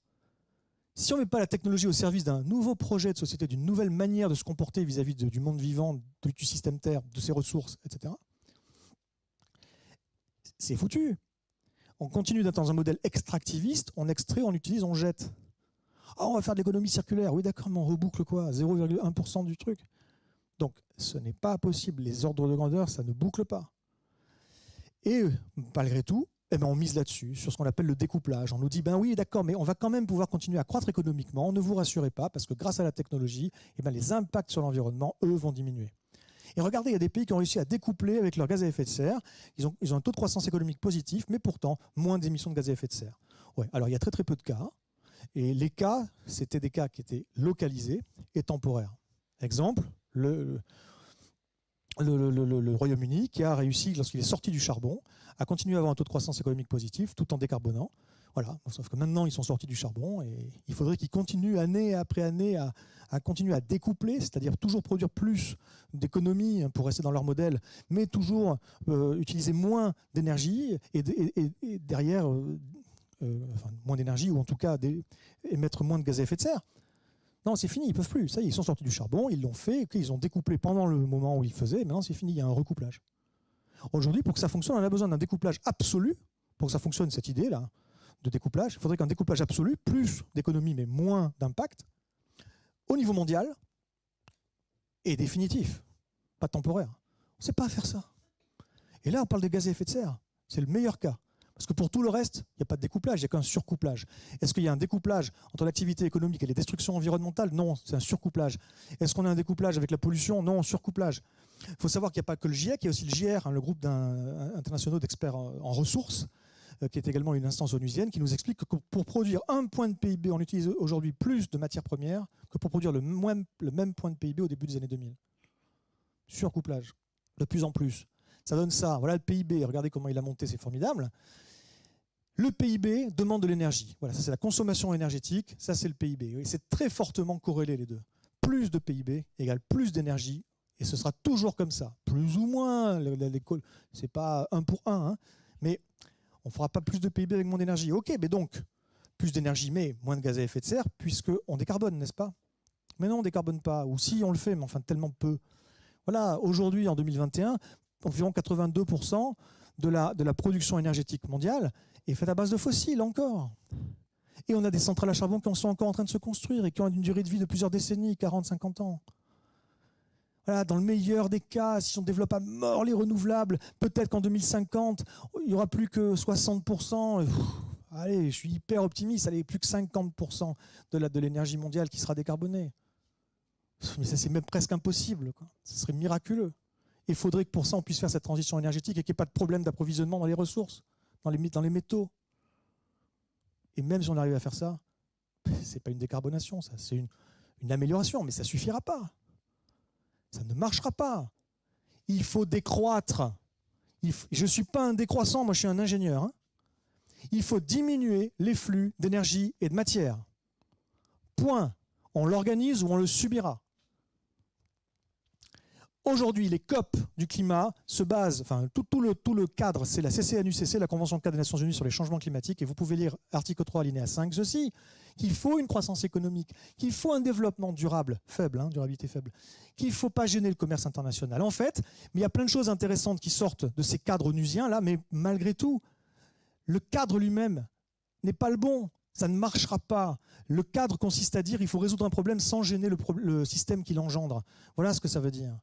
Donc au final, on a les gaz à effet de serre qui sont égaux aux gaz à effet de serre divisé par le PIB multiplié par le PIB. Bon, mais regardons un peu ce que ça donne.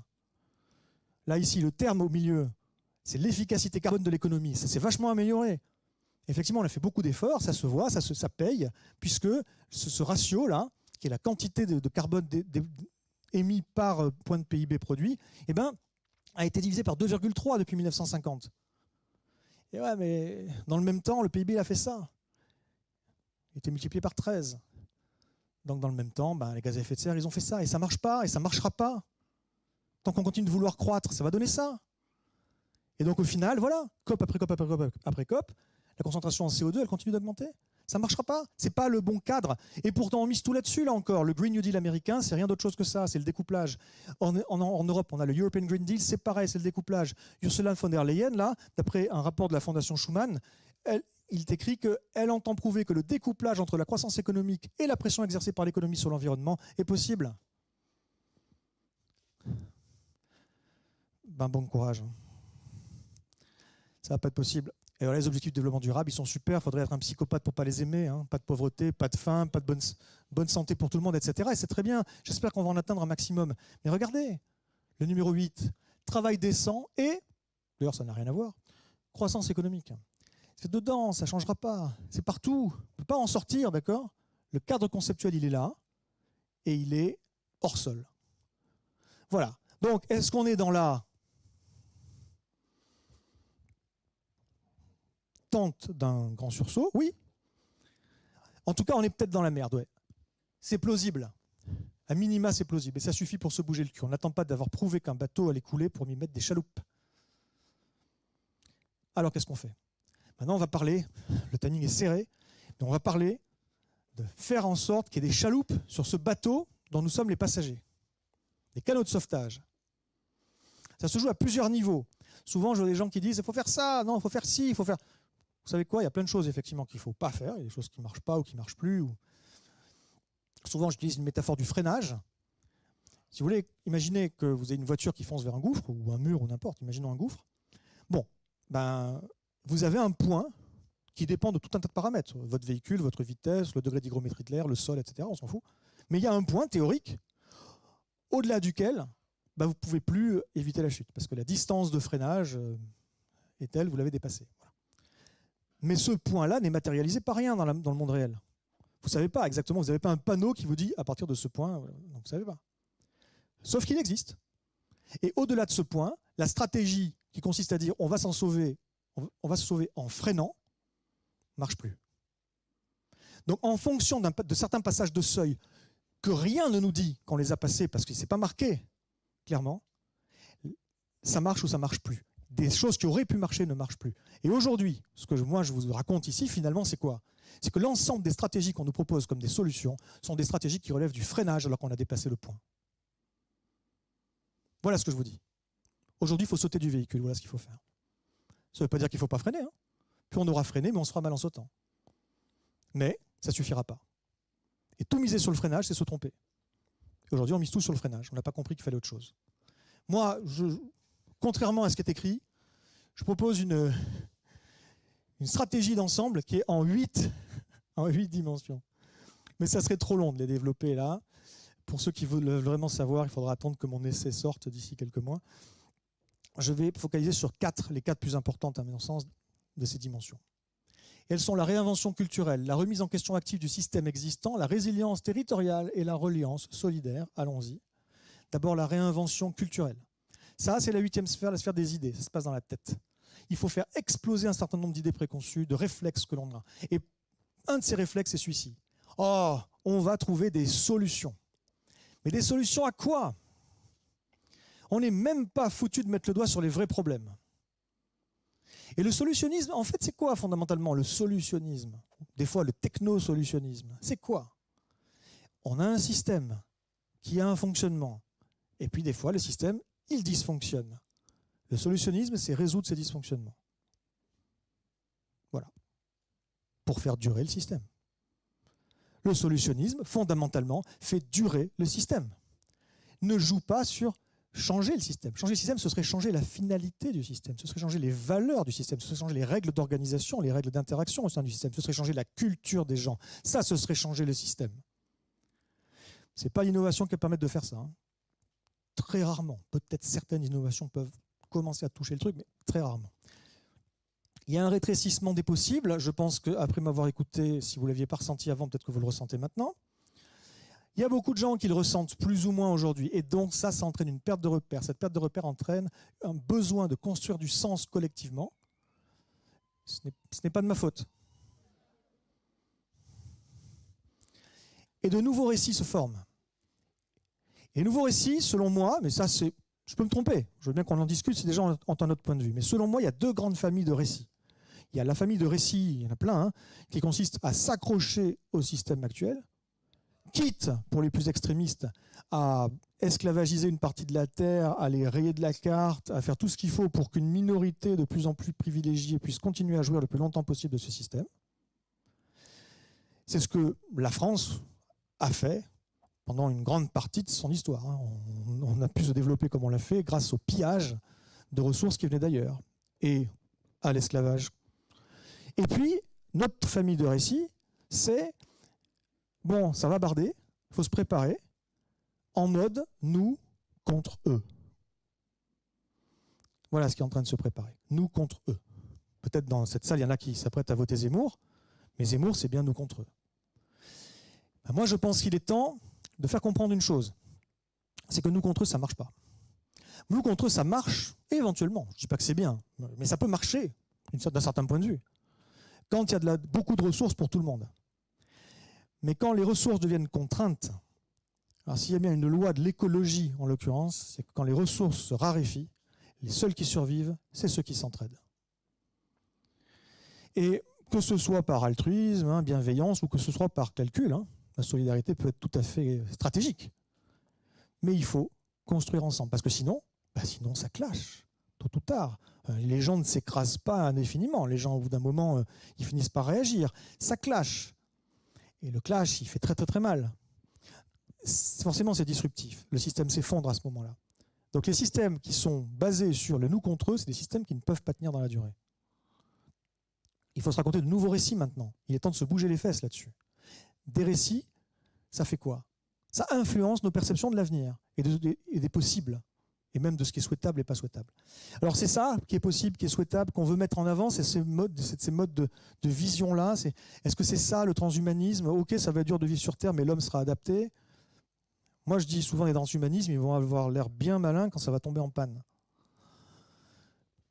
Mais, ou alors c'est ça, voilà, des gens localement qui se mettent ensemble pour faire de leur énergie, leur bouffe, leur logement. Ouais, ça c'est bien ça, mais ça plaît à qui ça? Ça plaît à qui? Toujours aux mêmes, quelques-uns. Et on adore ça, mais on fait de l'entre-soi. Je dis on, je ne sais pas si vous en faites partie ou pas. Donc il est temps aujourd'hui de créer des autres récits qui montrent comment on peut vivre en équilibre avec le vivant, en sortant d'une logique purement utilitariste où on se sert, et en étant un minimum solidaire avec le reste du vivant. Régénération écologique, mais aussi régénération des sociétés humaines avec de la solidarité entre nous, et comme vous allez le voir derrière, de la résilience. Et surtout, de multiplier les façons de faire ça, de multiplier les images, les imageries, les imaginaires qui sont associés à ça, les gens qui représentent ça, la manière de s'y prendre, pour que ça fasse envie à plein de gens différents, et pas toujours les mêmes, parce que là, on tourne en rond. Il faut façonner de nouveaux imaginaires collectifs. C'est une nouvelle civilisation, rien de moins. Alors ça paraît énorme, mais en réalité tout existe déjà. Hein. Déjà, il faut sortir de la croissance, même verte, parce qu'une fois de plus, je ne dis pas ça par militantisme. Je suis ingénieur, et en tant qu'ingénieur, je vois bien que ça ne marche pas. Verte ou pas, ça ne marche pas. La marchandisation, mettre un prix sur les choses pour qu'elles aient de la valeur, ça ne marche pas. Quand on met un prix sur quelque chose, on stimule la spéculation. Sortir de l'imaginaire techniciste, qui consiste à dire que la technologie va nous sauver, non, elle peut être utile, mais elle n'a aucun sens si on ne change pas de projet de société collective. Solutionnisme, bon, ok, pourquoi pas, mais quel problème? Donc déjà, se reposer les questions fondamentales sur quels sont les problèmes, plutôt que d'attaquer différents problèmes spécifiquement. Ce matin, j'en parlais encore à une élue qui me disait, ben ouais, mais alors nous, je vois, on ne sait pas trop quoi faire, parce que d'un côté, on voudrait attaquer le problème de la biodiversité, et de l'autre côté, le problème climatique, sauf qu'on se rend compte que certaines options qu'on a prises pour que ce soit climatiquement bien, en fait, c'est mauvais pour la biodiversité, et donc c'est contradictoire, et on ne sait pas. Et là, on parle juste de 2 problèmes, 2 sujets. Il y en a des dizaines. C'est impossible d'arriver à tout résoudre si on s'attaque au niveau des symptômes. La seule manière, c'est de s'attaquer au niveau de la cause commune et on résout tous les symptômes d'un coup durablement. C'est la seule manière de procéder. Réinterroger les finalités aussi. Parce que nous, on est super fort pour trouver comment on fait quelque chose. Et maintenant, il est temps de se poser la question, pourquoi? Ouais, il faut faire un temps mort et dire, bon, au fait, pourquoi on fait tout ça, les gars? Pourquoi on court comme des cons, là Bottom-up. Ouais, ça vient du bas. Ouais. Est-ce que je suis en train de faire peser tout sur les épaules des gens du bas? Surtout pas. En fait, il y a des très très très grands changements qui doivent être faits en haut. Mais la plupart d'entre nous ne sont pas en haut. Alors s'il y en a qui y sont ou qui ont un accès direct, contactez-moi, on en discute. J'ai des choses à dire. Mais si vous n'êtes pas en accès direct, vous êtes en bas, qu'est-ce que vous pouvez faire? Vous pouvez peser sur, essayer. Et après, il faut voir comment. Est-ce que c'est gentiment, en demandant?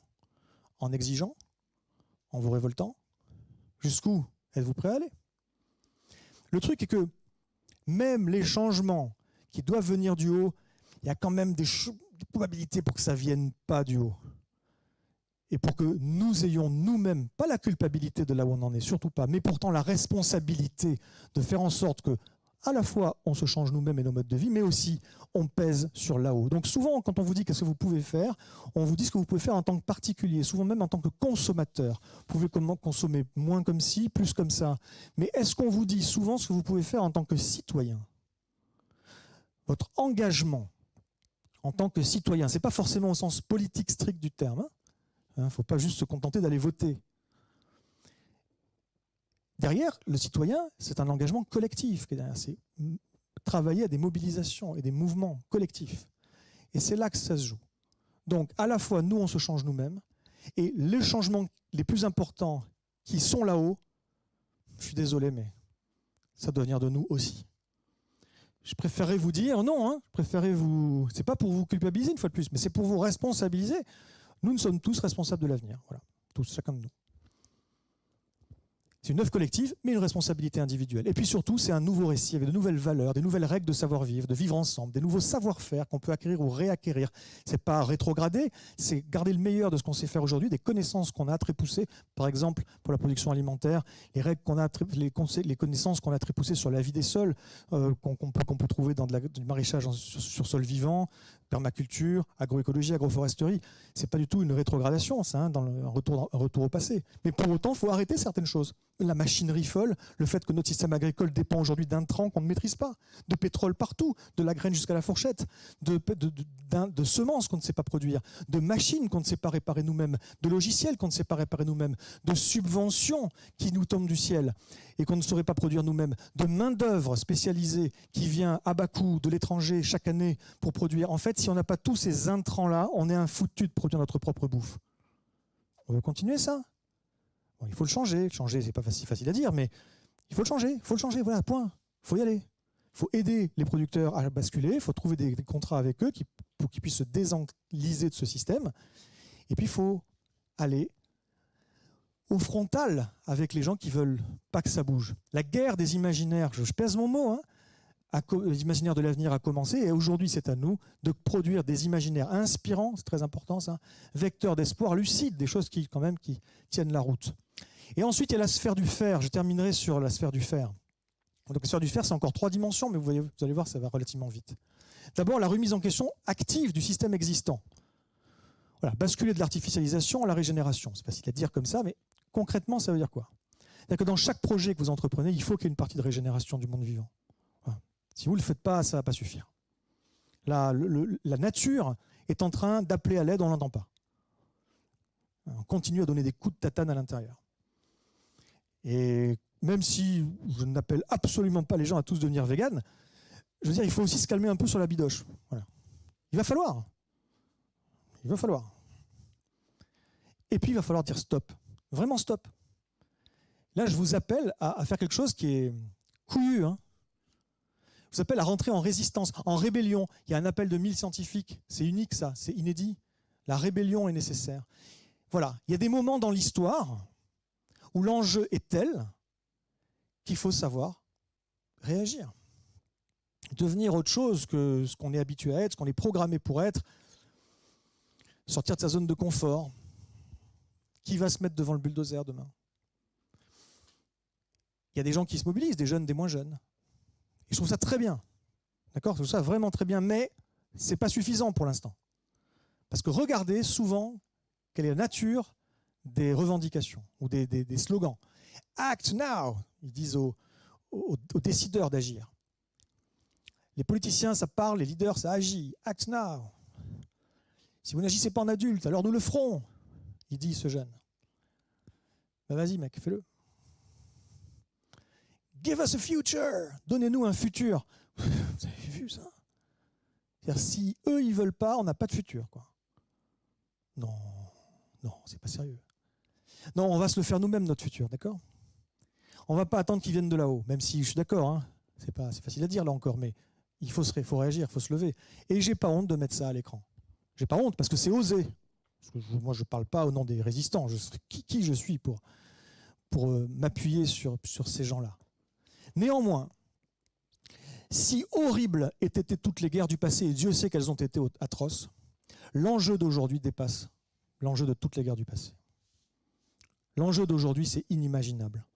Je vous l'ai déjà dit, hein, c'est l'habitabilité de la planète Terre. C'est ça l'enjeu aujourd'hui. Alors, on va attendre que combien du vivant est disparu? 80%? 90? 95? 99? C'est quand le juste moment pour se mobiliser, pour se remettre en question, pour prendre des risques, pour rentrer, s'il le faut, je pense qu'il le faut à certains endroits, en résistance. Je pense qu'il est temps, pour un élu, comme pour quelqu'un qui n'est pas élu, je pense qu'il est temps d'entrer en résistance. Pour un élu, par exemple, ça peut dire, ben voilà, sur mon territoire, à partir de maintenant, on fera comme ci, comme ça. Ah, mais attendez, vous ne pouvez pas faire ça. Vous n'avez pas le pouvoir de faire ça. Les lois, machin, le traité européen. Oui, je sais bien, mais on va le faire quand même. Mais vous ne pouvez pas. Ah ben c'est con parce qu'on le fait quand même. Là, vous allez payer une amende alors. Allez-y. Il y en a qui le font. Il y a quelques élus qui rentrent en résistance. C'est possible. Ça demande beaucoup de courage politique, mais c'est possible. Et pour nous, ben, c'est s'organiser en réseau de résistants pour arrêter des choses qui ne s'arrêteront pas d'elles-mêmes, pour arrêter des multinationales ou des activités avec qui on ne peut pas raisonner, qui sont beaucoup plus puissantes que nous, donc ça ne sert à rien d'essayer d'instaurer un rapport de force traditionnel, et qui sont des activités purement business, par exemple, qui détruisent et qui n'apportent rien à la société, qui accélèrent un processus de destruction, alors que c'est juste que ça rapporte quelques subsides à quelques actionnaires. Et ça, il faut arrêter. Tout ce qui est activité au service d'intérêts privés, au détriment de l'intérêt général, il faut rentrer en résistance. Après, sur les modalités de cette entrée en résistance, moi, j'ai rien à vous dire. En votre âme et conscience. Il y en a qui disent qu'il ne faut pas changer le climat, mais le système. Alors, on le change, ce système? Ouais, merci. Hein, merci. J'aime bien. J'aime bien. Alors, on change ce système? Ouais, c'est gentil, ouais, mais c'est pas possible.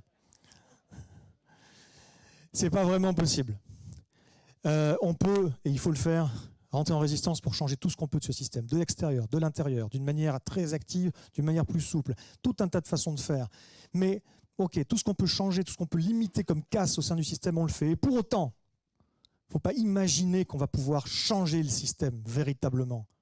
Peut-être, hein, et si on y arrive, youpi, mais tout miser sur notre capacité à faire ça, Le système, il s'auto-organise. Comme tout système dynamique complexe, il s'auto-organise. Vous mettez une loi quelque part, vous mettez une norme de plus, vous mettez une technologie, vous enlevez une activité, vous faites un truc, il l'englobe. Il se réapproprie le truc. Il change à la marge, mais il ne change pas fondamentalement. 9 fois sur 10. Et puis il y a une grosse inertie à ce système. Vous le poussez, il revient. Il y a une grosse énergie, c'est ce qu'on appelle l'homéostasie. Alors, changer le système. Oui, on va essayer, d'accord? Il faut essayer. Mais surtout, au cas où ça ne marcherait pas, on va changer 2 systèmes. Et ça, et je suis vraiment sur la dernière ligne droite, là, et ça passe notamment par la résilience, la construction de résilience. Alors, je pourrais en parler 4 heures, rien que de la résilience, donc on ne va pas faire ça. Mais moi, je parle de résilience des systèmes socio-écologiques, c'est-à-dire pas simplement les humains et les sociétés humaines, mais les sociétés humaines en équilibre avec un environnement, des ressources, des cycles naturels, etc. Et c'est cet ensemble-là qui doit être résilient, c'est-à-dire capable d'absorber les chocs qui arrivent sans s'effondrer complètement et de pouvoir ensuite maintenir les fonctions vitales, et ce qui fait qu'on peut vivre et pas juste survivre. Voilà, c'est ça grosso modo pour schématiser. Et ça peut s'organiser d'une certaine manière. Parce qu'on va vers des crises graves. Donc essayons effectivement d'atténuer au maximum la problématique. Essayons de prendre le pouvoir. Soit de peser sur le pouvoir, soit de le prendre. Prendre, ça peut être par la révolution ou la révolte. Ça peut, mais attention, parce qu'on sait ce qu'on quitte, on ne sait pas vers quoi on va. Ça peut être aussi parce que vous-même, vous allez vous lancer en politique. Vous allez vous candidater, vous allez essayer, voilà, comme des gens l'ont fait déjà. Il y a tout un tas de façons de faire sur agir sur le système existant. Mais surtout, ne pas tout miser là-dessus. On peut essayer, mais prévoyons aussi, au cas où, le cas où on n'y arriverait pas. Et où le système, on ne le changerait pas, ou pas assez, et pas assez vite, et où on va vers des formes d'effondrement.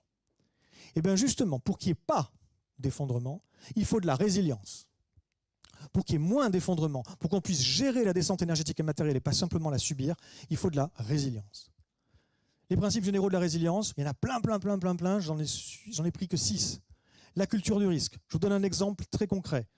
Moi, j'interviens, je donne des formations aux élus territoriaux sur la résilience territoriale. Je suis amené à aller dans des communes où il est censé y avoir un PCS, un plan communal de sauvegarde, qui recense tous les risques du territoire et ce qu'il faut faire en cas de survenue d'une crise. Et derrière, il y a un DICRIM, document d'information sur les risques document d'information communal sur les risques majeurs. Il y a un certain nombre donc, de communes qui sont obligées d'avoir un PCS et un DICRIM. Il y en a beaucoup qui ne l'ont pas. Quand elles les ont, ils ne sont pas mis à jour alors qu'ils auraient dû être mis à jour. Et puis surtout, on se limite à des risques classiques. Les risques classiques, ce sont des risques soit industriels ou technologiques, soit écologiques, naturels. Et c'est une conception du risque qui dit quoi? Il peut y avoir des crises ponctuelles qui vont être des événements limités dans l'espace et dans le temps, quoi. Voilà. Et en cas de survenue de crise, dans le cas le pire, où vraiment on se retrouve avec une commune ou une communauté de communes qui est isolée du reste du monde, il n'y a plus d'eau, plus d'électricité, plus de bouffe, alors il y a un truc qui est magique, qui s'appelle le plan Orsec. Orsec, Organisation des secours. Mais moi, je ne suis pas un expert des risques, je suis un expert des risques systémiques. Et les risques systémiques, c'est précisément pas des événements, ce sont des processus. Des processus de dégradation lents et irréversibles, comme la descente énergétique et matérielle qui arrive, comme le dérèglement climatique, comme l'arrivée au bout d'un certain nombre de choses, les pénuries, les raréfactions qui arrivent. Tout ça, c'est pour de bon. Pas tout, il y a certains endroits où on peut croître, notamment pour la production alimentaire, où on peut régénérer et on peut être hyper productif tout en étant régénératif du vivant. Là, c'est possible. Mais il y a plein d'autres domaines où malheureusement, on arrive à des limites, on les a dépassées et on va se payer derrière les chocs. Et donc, face à ça, eh bien, il y a... ce que je voulais dire, c'est que ce type de risque-là n'est pas du tout pris en compte aujourd'hui par les experts du risque, par les autorités, par les élus locaux. Nulle part, nulle part. D'accord ? Donc, les risques, c'est encore une vision très traditionnelle. Et dans les PCS, plans communaux de sauvegarde, on ne trouve pas ce dont je vous parle aujourd'hui. Voilà. Ça, c'est la première chose. Bon, imaginons maintenant... Culture de risque, je prends donc un exemple qui est clair. Imaginons on est sur une commune, il y a un site Céveso, et bien si jamais l'usine explose, il y a un plan qui est prévu, et notamment par exemple, il peut y avoir comme dispositif le fait qu'il y a des cars communaux qui sont là et qui vont aller chercher les enfants à l'école pour les amener à un point à X kilomètres de là qui a été décidé avant. Et ça, cette information-là, elle est dans le document d'information communale sur les risques majeurs. Mais qui le sait ? Là où moi j'y vais, les gens ne savent pas ce que c'est qu'un DICRIM, ils ne savent même pas que ça existe. Et quand je vais parler aux élus, les élus me disent mais si, c'est disponible, hein, il suffit d'aller sur le site de la mairie, machin. Je dis, vous avez communiqué là-dessus? Vous répétez, vous vous ressassez, vous reparlez régulièrement? Personne ne sait que ça existe. Il n'y a pas de culture du risque parce que politiquement, les gens n'aiment pas ça. Ouais, d'accord. Alors qu'est-ce qui se passe s'il explose l'usine là? Vous croyez que le père de famille qui n'est même pas au courant, qui a un plan pour aller chercher ses gosses à l'école, qu'est-ce qu'il va faire? Il va aller à l'école. Il fonce à l'école pour chercher ses enfants. Et comme tout le monde fait pareil, on a des embouteillages autour des écoles qui empêchent l'évacuation des enfants. Il faut donc communiquer dessus. Est-ce que ça suffit? Non, ça ne suffit pas.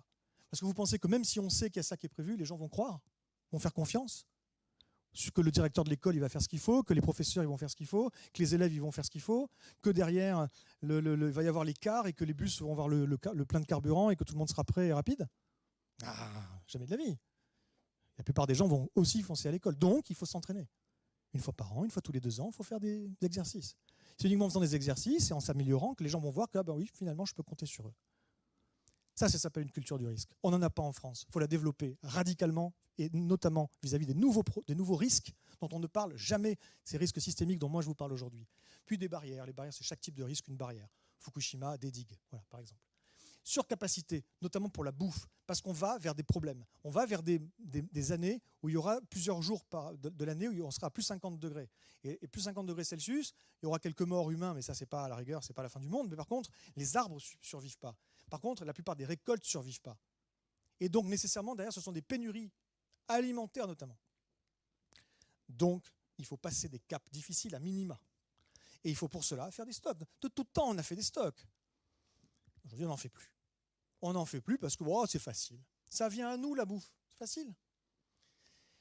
Et il faut faire des stocks collectifs. Alors, les surcapacités, c'est d'avoir plus à bouffer que ce dont on a besoin pour pouvoir gérer le coup dur. Et stock collectif, parce que si vous dites simplement aux gens, faites tous des stocks chez vous, ça ne marche pas.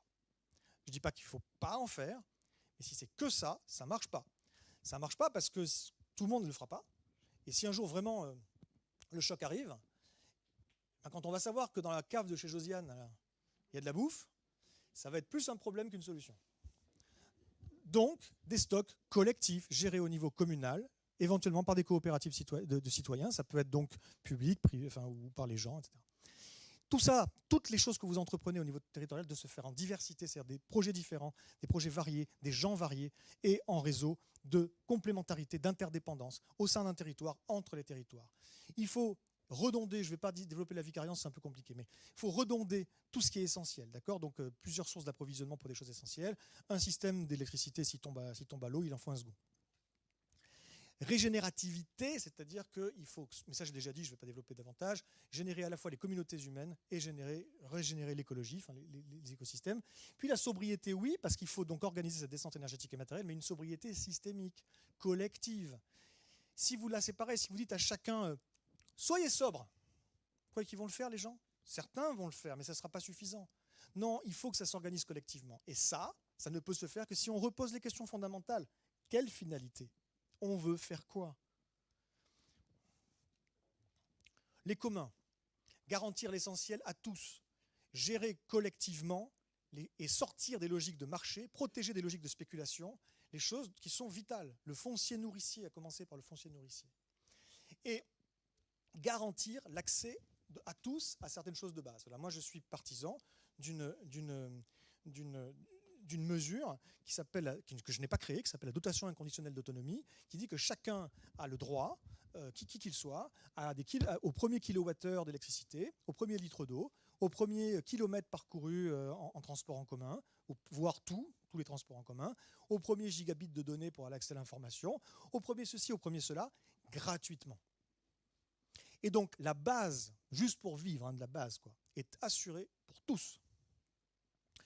Au-dessus, si on consomme plus, on paye normalement, voire un peu plus. Si on consomme beaucoup, on paye cher. Si on consomme comme un sagouin, on paye comme un sagouin. Et au final, ça ne peut ne pas coûter plus cher à l'État. Ça s'équilibre. Donc, je ne dis pas ça, c'est facile à mettre en place. Non, s'il faut attendre une décision d'un État, d'un gouvernement pour y arriver, je pense que ça n'arrivera jamais. Il y a même des chances que le Conseil constitutionnel dise que c'est anticonstitutionnel. Par contre, au niveau territorial, ça peut s'expérimenter.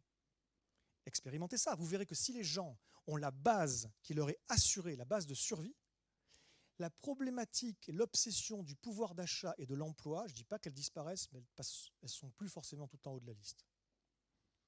Et ça change tout. Entraide avec le reste du vivant, ouais, voilà, il est temps.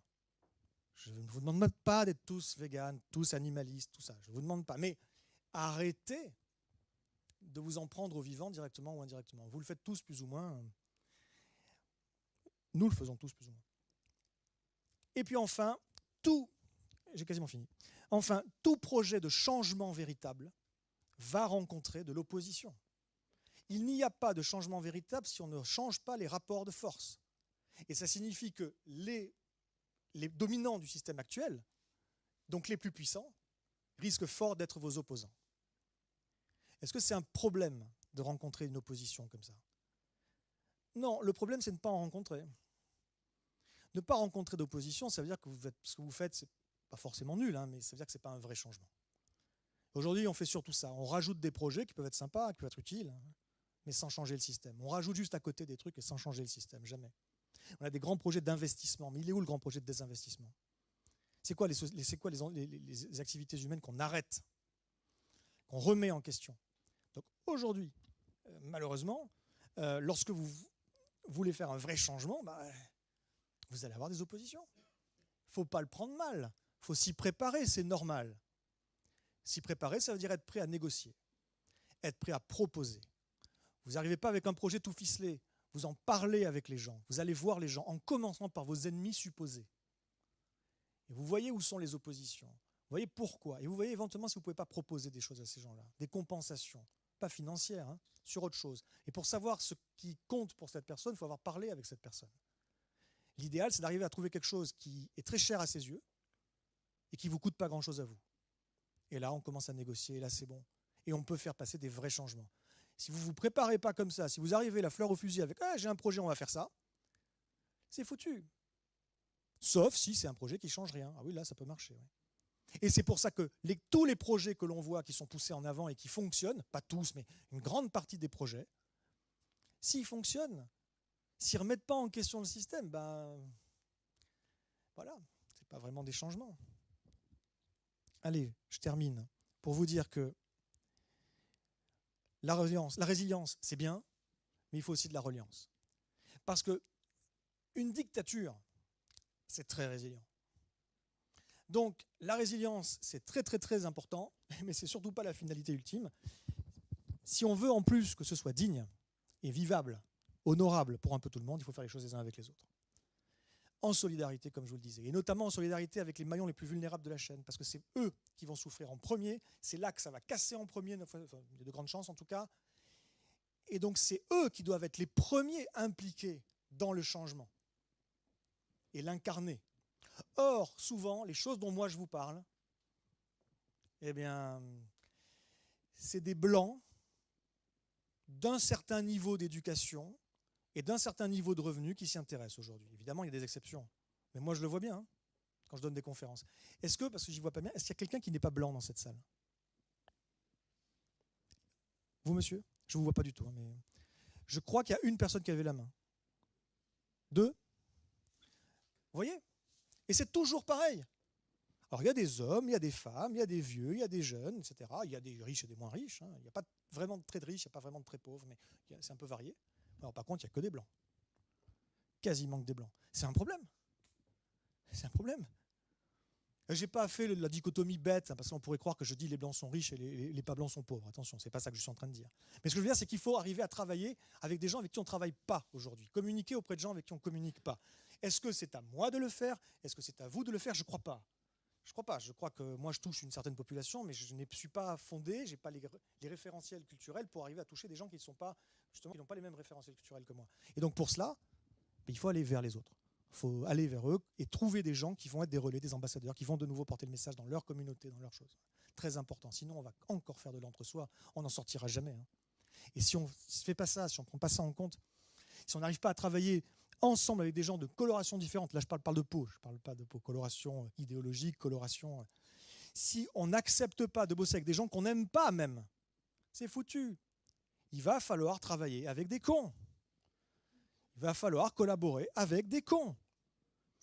Et rassurez-vous, hein, pour les autres, c'est vous le con. Voilà. Mais il faut bosser ensemble. Au moins se mettre d'accord sur l'essentiel, sur la survie. Hein. On parle de survie, là. Et tout ça, ça se fait en écosystème. Il faut des penseurs, des faiseurs, des inspirateurs, des organisateurs et des facilitateurs. Les penseurs, j'en fais partie, étudient, conceptualisent, proposent des choses. Les faiseurs, j'en fais pas vraiment partie, mettent au point des choses, montrent l'exemple, partagent leur savoir-faire. Les inspirateurs, j'espère en faire partie, sont des gens qui racontent, qui diffusent, qui rendent inspirants. Les organisateurs sont des gens qui structurent, animent, coordonnent des réseaux, des projets. Les facilitateurs sont des gens qui ont des moyens, pas forcément de l'argent, et qui peuvent financer, patronner, en capacité, en puissance. Voilà, moi je fais partie au moins de ces deux catégories-là. Et vous?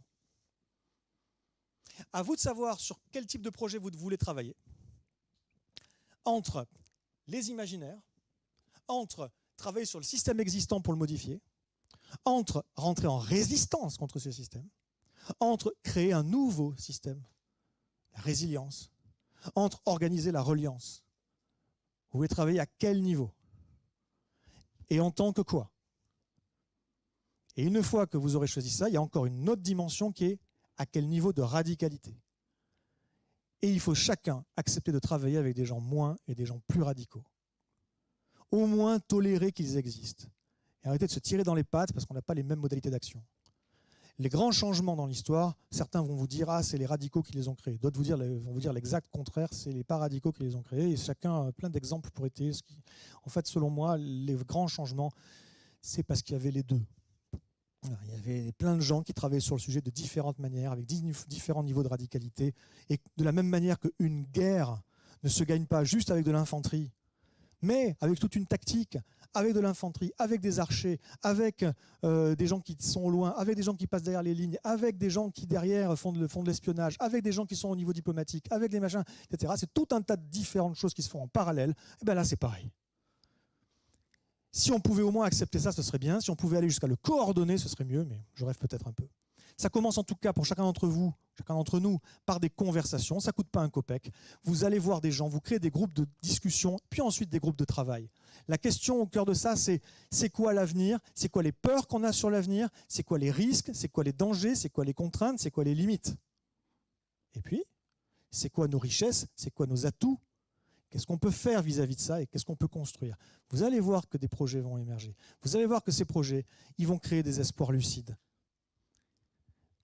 Vous réfléchissez à cette question. Que peut-on faire pour vivifier notre collectivité et la nature et pour tendre vers l'autosuffisance territoriale, à minima, pour tout ce qui est vital? Il ne s'agit pas d'autarcie, hein, mais être capable de remplir, de répondre soi-même à une grande proportion de ses besoins vitaux. Voilà ce qu'il faut faire. Au moins 50%. Après, le reste, c'est avec des autres territoires. Bon, voilà. Donc, j'ai fini. Ça passe par une révolution des imaginaires, par dire stop à ceux qu'il faut stopper, par recréer de la vie, régénérer, faire de la résilience aussi, et faire tout ça ensemble, c'est la clé. Et comme je le dis la plupart du temps pour finir mes conférences, on est vraiment à un carrefour de l'histoire là maintenant, et c'est le déclic ou le déclin. Je vous remercie.